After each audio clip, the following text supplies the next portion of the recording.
Choip, choip, choip. Choip, choip, choip.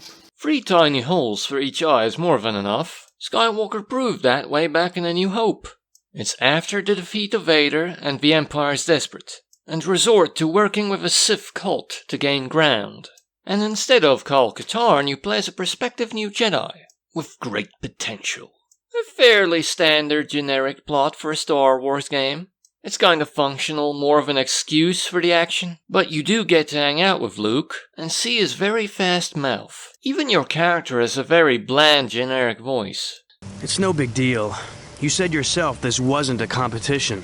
The story is just the basis for your romp across space. Equally generic for a Star Wars game is the music. It uses the old standards. You know, the good but to be expected stuff. I won't play a sample of it here, because there is probably a very good chance that most of you already know them, and that seems like a pretty good excuse for me to not tempt copyright, at least this time. Visually, the game is showing its age, and as usual, it's most pronounced with natural textures. And sometimes the artificial structures can look a bit similar on the inside. Perhaps a victim of trying to create sci-fi walls. Just stick a bunch of stuff on there. Whoa! It's the future! But I don't consider that much of a con, because the levels are short and plentiful, across various planets and scenarios. Spaceships, deserts, Jedi ruins. You don't really get much time to become bored with the visuals of a level, and then you're on to the next one that looks quite different. Plus, the lightsabers still look great. Light is cool. And while some things have aged and some things look generically sci-fi, some areas look downright beautiful, in spite of the obvious limitations. Visual variety that stems from the varied campaign. A bunch of single area missions that you can complete in any order, one of which is skippable, followed by a main level that has multiple areas. Complete it and unlock the next level of the neutral Jedi powers, to reap havoc on the next set of levels you've unlocked. Usually you fight your way through the level how you want, but sometimes they throw you into levels and situations where your lightsaber is unavailable, or ineffective, so you won't ignore the first-person shooter elements completely. I ignored them for the most part, because you know lightsabers. But there are a lot of levels where you can play in first person, with blasters and stuff. But fair warning, if you prefer that, later on especially, you will encounter a lot of Sith, who are highly resistant to non-lightsaber weaponry. And in these situations, your hands are pretty much tied to your lightsaber, and third person. Now that's using the Force. Add to this platforming sections as well as a level that is mostly platforming, as well as a few occasions of vehicle use. Rather clunky occasions, but doing this feels absolutely splendid.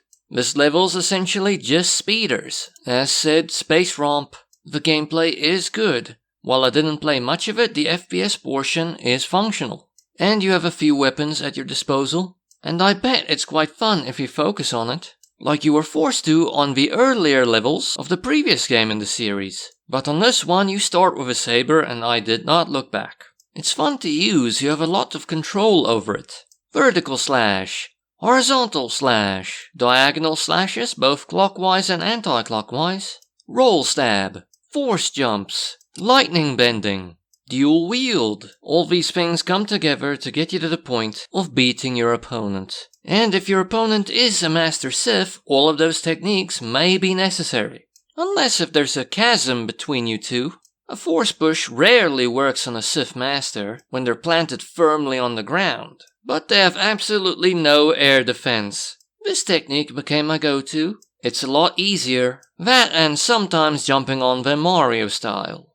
These epic battles are fun but can be frustrating. Some Sith are sword masters, and require a Jedi Knight to defeat them. You really feel powerful at Force level 3. Just a warning though, while the combat with the lightsaber is great, at the end of the day I think I spent more time just flailing it around. I'm not a sword master. Lastly, on the gameplay front, it's sort of an RPG. When you complete one of these single area missions, you get a point to upgrade one of the non-neutral Force powers. So light tauntaun meat or dark, you won't be able to upgrade enough to get all of the powers to level 3. Just 5 of them. I did all 4 powers on the light side and 1 of the dark side. I just had to get that lightning. Plus you do get to create your character, or at the very least what they look like, with some strange gender selection limitations for some of the species. I suppose I've never seen a male Twi'lek Jedi. Is the reason why some sort of lore I don't know about? The customization is a nice feature, kind of limited though, but nice. But that voice I played to you earlier is unchangeable. Lastly, and perhaps most pleasantly, you get to customize your lightsaber. Color and hilt. That's purely aesthetic but nice touch, and you can also, as mentioned, dual wield or Darth Maul it. The campaign, while varied, isn't particularly long. It took me about 12 hours to complete, and I didn't skip any of the optional levels. You can also play it online multiplayer. I usually don't talk about that because it requires a level of internet that not everyone who games on a budget will have access to, but if you have the capacity to engage in it, it adds some extra longevity. And it still has a surprising amount of players for this older game. It's kind of made a splash on Steam, among some circles. Last time I checked, the reviews were in the overwhelmingly positive area. Also an option, you can play the multiplayer solo against AI bots. So there's something for those of you who don't want to play online either. Just have a quick lightsabering session. It is cheap on Steam, 79 Rand full price, 27 Rand 65 on sale. That's 2 Rand 31 per hour of gameplay, which is quite nice. And size-wise it isn't bad, as it takes up 1270 megabytes on the hard drive. So it isn't the worst download in the world. And the game works on the Warhorse, I believe, without incident.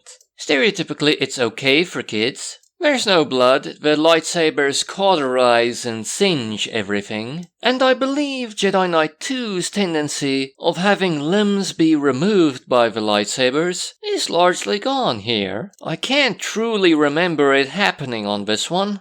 But just in case that might be there, on rare occasion. At the very least, I believe that I read somewhere that you can turn on dismembering again. Presumably because the two games' engines are very similar. But even if it does happen, it isn't that bad. And even if it is in the game, it happens so rarely I can't even remember it, I think. So this is more due diligence, really. The game has a good varied campaign. Different scenarios and a lot of locations. Fight Sith, fight the Empire, ride a Tauntaun, avoid a sandworm. The game has good FPS mechanics and great lightsaber mechanics. On a budget. The game also has fun things to do with the Force, if they can be difficult to land on tougher Sith opponents. And technically I suppose the music is good because it's the old Star Wars standards. And it's a nice touch that you can customize your character and lightsaber, plus it has a very mild RPG element. Very limited, but it's nice that it's there. On the maybe side, the story is functional and very generic. It's just an excuse to go about the universe slashing people with a lightsaber, complete with generic main character voice. On the con side, the graphics are showing their age, especially natural textures. And some interiors can look generically sci-fi, but the lightsabers still look cool, and some areas can still look beautiful. In my opinion at least. The game also has some clunkier elements, vehicles in particular, and also fighting against higher level Sith, and this boss especially, can be rather methodical and difficult. Dodge, lightning, dodge, lightning. Really, this boss takes ages. But in all fairness, that can be a pro when it leads to a satisfying epic fight. Come on, play it. Desperately fight against the Rancor, just to kill it, see it respawns, and realize you were supposed to run away in the first place. I know, the Hutts are powerful, wealthy, and influential, but surely even they don't have infinite supplies of the most powerful beast in this galaxy.